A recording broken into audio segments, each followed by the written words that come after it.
في بعض الأحيان يكون الصمت هو عنوان الصفحة، ليس لشيء إلا لأننا لم نستطع البوح عن خواطرنا. قد تشغلنا الدنيا، ولكن يبقى القلب يذكركم، وتبقى العين متلهفة لرؤيتكم.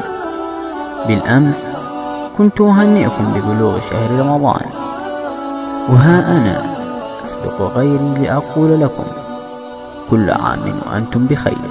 ولئن سبقني أحد بالتهنئة فذلك لطيبكم، وإن سبقتكم بها فلقدركم ومكانتكم، ولكم من لساني أحلى تحية.